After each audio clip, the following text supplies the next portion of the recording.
ప్రభుత్వ వేధింపులతోనే సతీష్ మృతి అంటూ తిరుమల పరకామణికి సంబంధించిన కేసులో విచారణ ఎదుర్కొన్న టీటీడీ మాజీ ఏఎస్ఓ సతీష్ కుమార్ ప్రభుత్వ ఒత్తిడి బెదిరింపుల కారణంగా మృతి చెందారని వైఎస్ఆర్సీపీ రాష్ట్ర అధికార ప్రతినిధి టీటీడీ మాజీ చైర్మన్ భువన కరుణాకర్ రెడ్డి పేర్కొన్నారు. అది ముమ్మాటికి ప్రభుత్వ హత్యనన్నారు. విచారణ పేరుతో తీవ్ర ఉదింపులకు గురి చేసి ఆయన మృతికి కారణమైన అధికారులపై సీబీఐతో విచారణ జరిపించాలని డిమాండ్ చేశారు.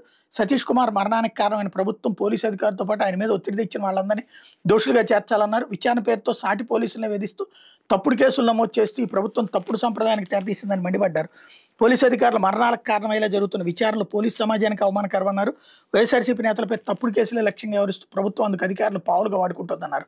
తమపై ఎలాగైనా కేసులు నమోదు చేసి జైలుకు పంపించాలని ప్రభుత్వ కుట్రలకు ఒక అమాయక పోలీసు అధికారి బలయ్యాడని ఆవేదన వ్యక్తం చేశారు. శుక్రవారం తిరుపతిలోని క్యాంప్ కార్యాలయంలో భువన్ మీడియాతో మాట్లాడారన్నట్టు హైలైట్ చేశారు. అట్లాగే బాబు ప్రభుత్వ క్షుద్ర రాజకీయానికి బలంటూ ఇంకొక కథనాన్ని కూడా ఫుల్ ప్లేజ్డ్గా రాసుకొచ్చారు. లేకపోతే ఆంధ్రజ్యోతి వచ్చేటప్పటికి బీహార్లో ఎన్డీఏ ప్రభంజనం డబుల్ సెంచరీ